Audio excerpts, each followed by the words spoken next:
There he is. Oh, well, welcome everybody. It's Monday Night Live. I love how you always look at me like I'm going to say it. I'm not going to say it. You say it better than me. Why don't you say it? Because you're better at it than me. Make me say it. Well, welcome. I am Dean Nixon. This is Kate Semmens with TurningLeaf Wellness Center. We're excited to come live as usual on Monday night with you. And a lot of you already looking forward to it. I've been getting messages. Hey, when are you guys getting online? Well, here we are. We made it. We're here. Excited to be with you from wet, rainy St. George, but man, I'll take it. It's been nice and cool weather, so we'll take it. Spring's hanging on. Spring's hanging on. It felt like summer straight up all through the weekend. We were in the 90s all weekend long. It was perfect. As you can see from my sunburn. Sunburn. Well, we're excited. We're coming at you on 3 different platforms tonight, and as we've had a lot of positive feedback from that. So thank you, everybody, for commenting and shouting out to us. How are you, Todd? All the people that are saying hello. Thank you for tuning in. Last week, Kate, we talked about focus as a coping mechanism. And I know tonight we're wanting to work on the coping mechanism and staying kind of in that space. I do want to just shout out there to you, those of you that are watching. If there any of you have topics or things that you want to talk about or questions, feel free to message us. Those have been some of the funnest conversations that we've had as well. So absolutely, we are here to please. Yes. All of the humans and all the labs. So for real though, if you've got something in your heart that you're like, oh man, it'd be cool to kind of get some perspective on this, I love it. So we're on Instagram and we're on 2 separate Facebook pages. Yes. So we're on our TurningLeaf Wellness Center Inc. Facebook page, and then my personal life coaching page. Right. Yeah. So send us a DM, as the hip kids say, right? DM me. Yeah. Yes. It sounds so insultive to me. You what? I don't know what that means. I don't know. I'm too old for that. But it is exciting to be coming at you in these different venues. It's so mind-blowing to me. As we go forward tonight, we want to jump into that other coping skill. We really wanted to keep that leaning forward. We've had a lot of great feedback. Also, as you comment in the comments, we're doing our best to kind of keep our eye on the feeds. Right. So we will do that. So if we don't get to you directly in the live, we will absolutely respond to you afterwards if they scroll too fast or whatever. But so we did talk about focus last week, and I wanted to remind you guys that we are in The Key, right? Which is a book written by Dean Nixon and Kelley about the 8 different coping skills. So we are on coping skill number Dos tonight, number 2. Multilingual, you're welcome. So for those of us that haven't read the book, even though I know I have, Isaac, the main character, has just got his first coping skill of focus. Yes. And his Mac is now going to send him on this journey out to meet a bunch of different buddies of his. So we head off to the second location in the story. Yes. We want to take it from here. Chicago, one of my favorite places. Yes. So in this final piece, as Isaac's with his grandfather up in Montana, he's internalized the coping skill of focus enough that his grandfather says, "Hey, come with me," and he pulls the key out, the key that is very tailor-made. It's a very unique key. You can read about it in the book. And as he pulls it out, he takes him back into a part of his house where he has a little door built, and he unlocks a little compartment and pulls out some pieces of information that he's handing to Isaac, along with his next destination to go and learn the next coping skill, which is in Chicago. Yeah. Where he goes to a beautiful place, sunny, windy, wet, snowy currently, Chicago. The Windy City. And so for all of my Chicagoites out there, hello. It's part of the book. So as he goes out there, he comes across Vic, who is a restaurateur. He owns a diner in Chicago. And Vic is a very unique person, very interesting person. And I loved writing about his personality. Vic is very no nonsense. What you see is what you get. And the reason I wanted Vic to have that personality is because as he's working on the coping skill of acceptance, he needed to be a person that had the ability to set a boundary or to say this is how it is and not to feel bad about it, which Vic really, really does. So well. And I love the beginning when, Vic makes Isaac wait to meet him. Again, you'll read about it. He makes him wait and wait and wait. Finally, when he sits down with Vic and tells him who he is, there's that great moment where Vic orders the food to come. And then at the end, he's like, pay your bill. He's like, I don't have any money. He's like, well, and then you can tell, you'll read about how he solves that. But it's an important chapter in Isaac's progression. It's an important chapter for us as human beings. Yes. And so, over a bunch of different lives that we've done, we've kind of touched on different topics, things that happen to us as human beings, and different ways that we can overcome them. And the coping skill of acceptance is one that we talk a lot about. It's kind of a fan favorite around here. Right.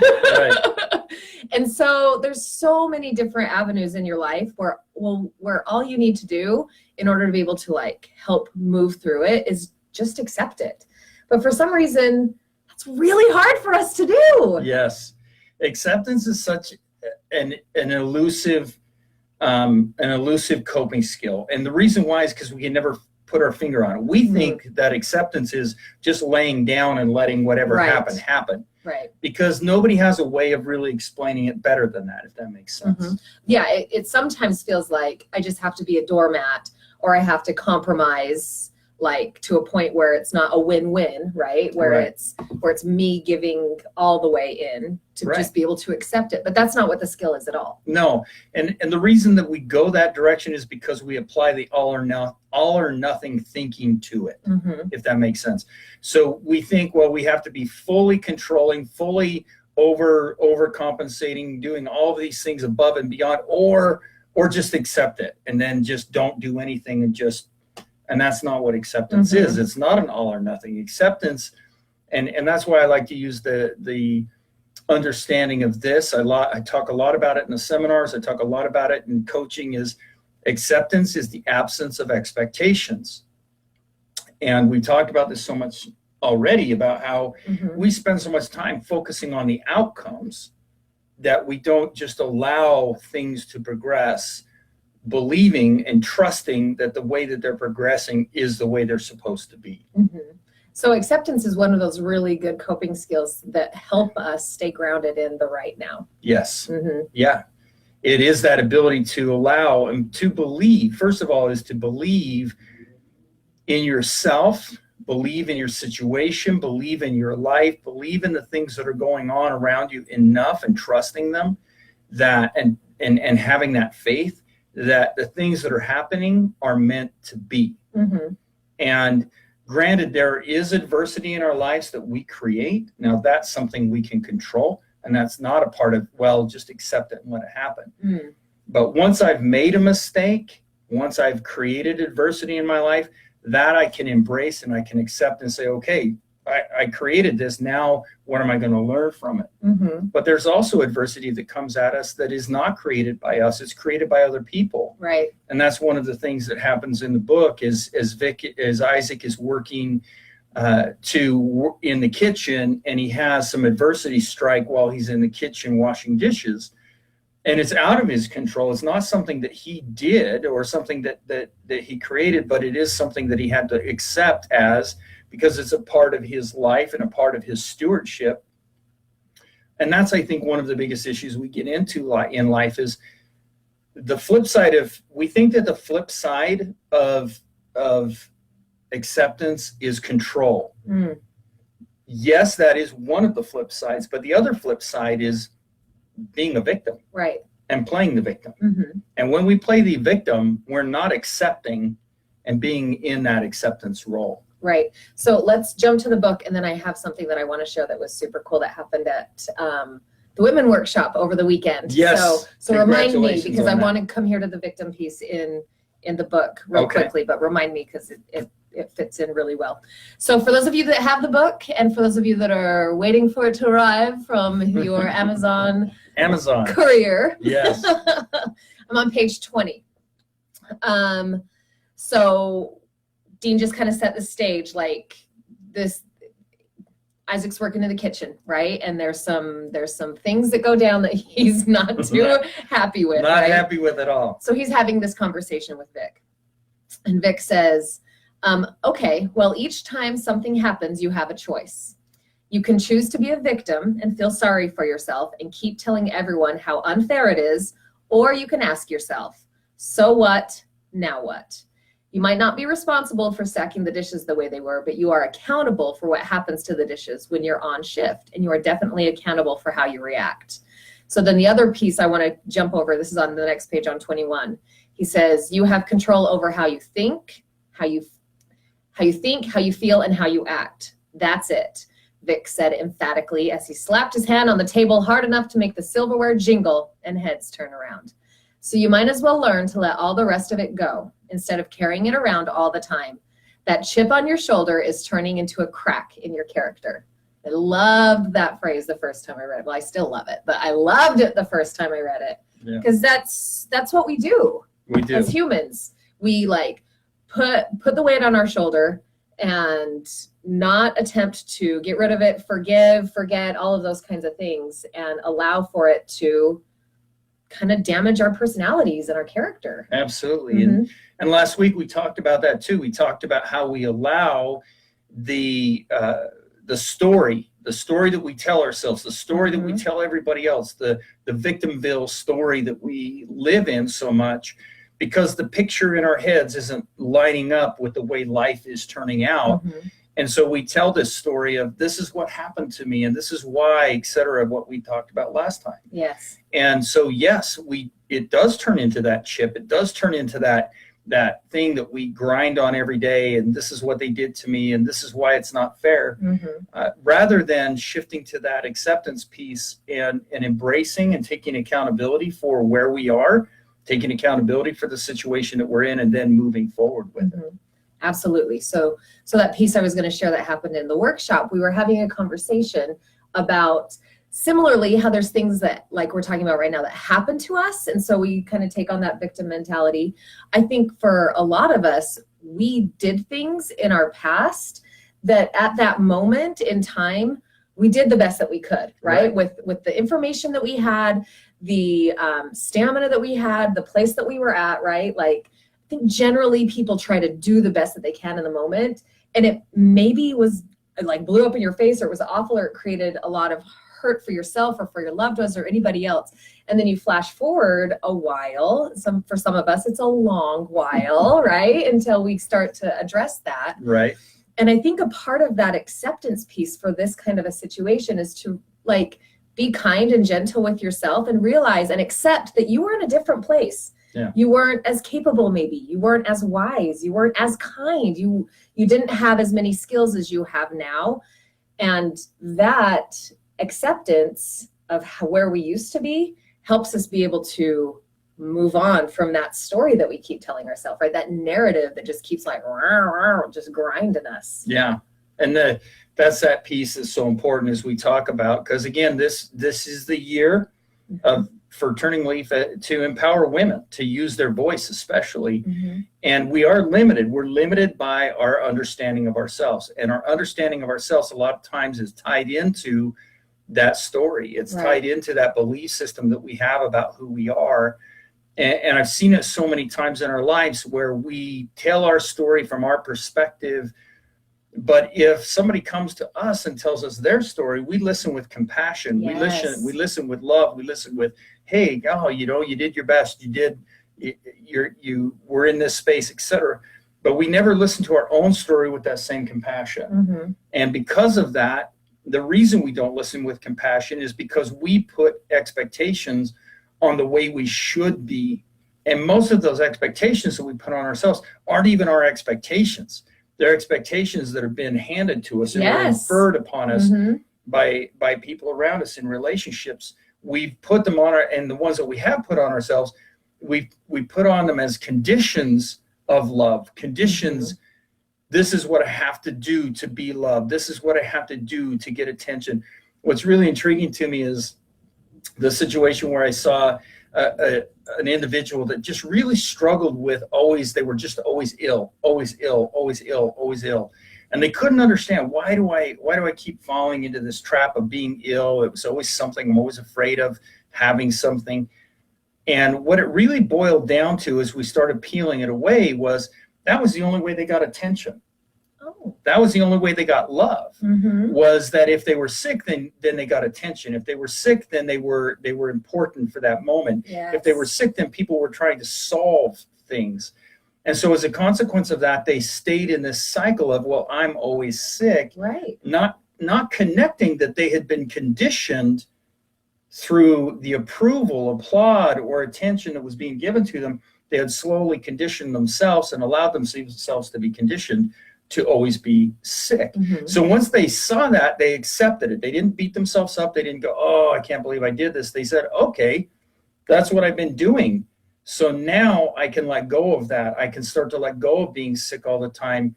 I can start to build up an immune. It was really an amazing experience for that individual. And they have been, it's last time I touched base, it's like once a year now, they're ill. That's it.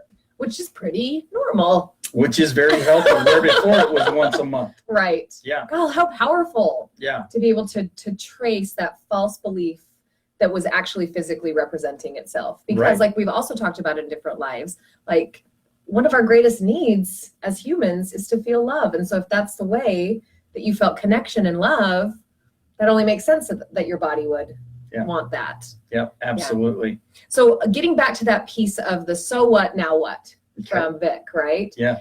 Because I love it. So we've talked about like maybe the chip on your shoulder that you have from something someone else has done to you, the victim mentality, right? Or that we give to ourselves. Yeah. And so, in fact, so what, now what's in here, isn't it? Yeah, it's on my wall. It's right up here by right my up there. door. Yeah.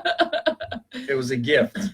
So can you maybe tell the studio audience how did you stumble upon so what, now what, Dean? Studio audience. Yes. That's a fun term. Because we're not a studio. Right? The world So, is a studio. The world is your studio, Kate. I know. The way that I came across it was when I was being trained as an emotional growth facilitator almost 20 years ago. Mm-hmm. It was a concept that was presented to me then, and it's been a concept that has really grown in understanding every year since. So through the years, as I've taught the concept, almost 20 years now as a facilitator, standing up in front of people and teaching this concept, it just broadens in its breadth and depth of what it really means to say, so what, now what? To me, it's an accountability piece. It's Mm-hmm. taking accountability for your life. And there are people in your life that have done things to you. There are people in your life that are doing things to you. There are people in your life that you want a connection with, but they may have issues, whether it be physical or mental health or distance, or maybe their own issues personally, that we want to have relationships. All these different things that we stress and strain over every day Mm-hmm. are things that we have to simply step back and say, so what, now what can I do about it? Rather than, oh, well, how do I fix this? Or why is this happening to me? And really, in a lot of ways, it is creating acceptance of, this is my situation. The other piece that's so important about it is, in the layers, is there's a level of accountability where you're stepping forward and you're saying, no longer will this thing have power over me.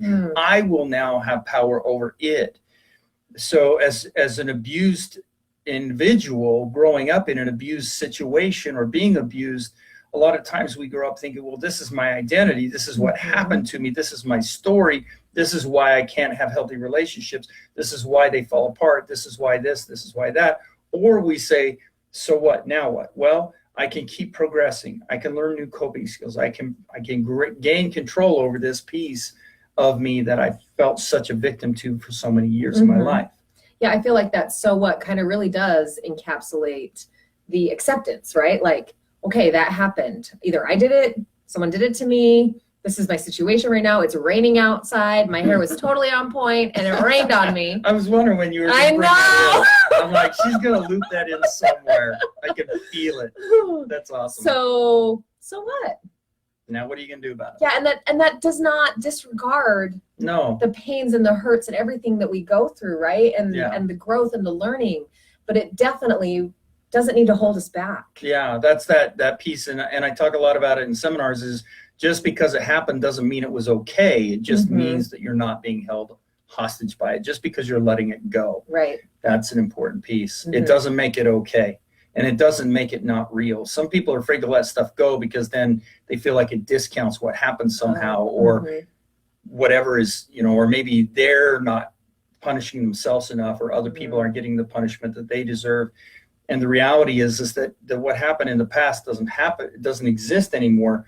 The only thing that exists from the past is the lesson from what happened. And so you have to really hang on to, yes, we have the pieces of the past that happened, but they don't exist. Only the thoughts and memories that are inside your head exist.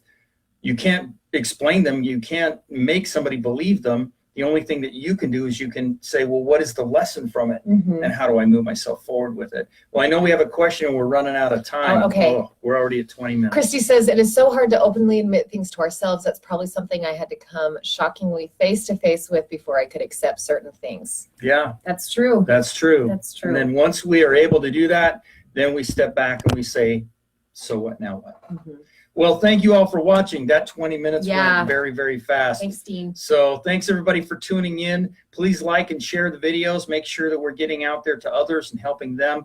Again, we've got the 3 different platforms. So again, thank you everybody for tuning in tonight.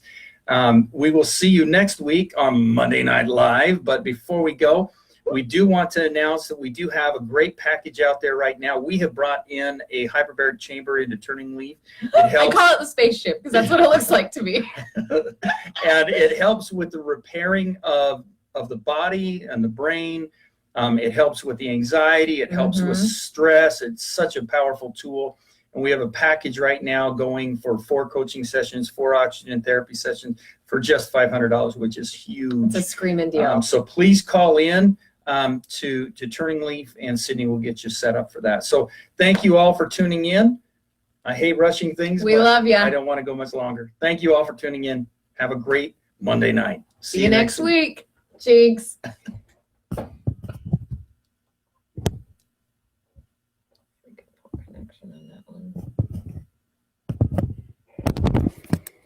Yeah, I think it's because of the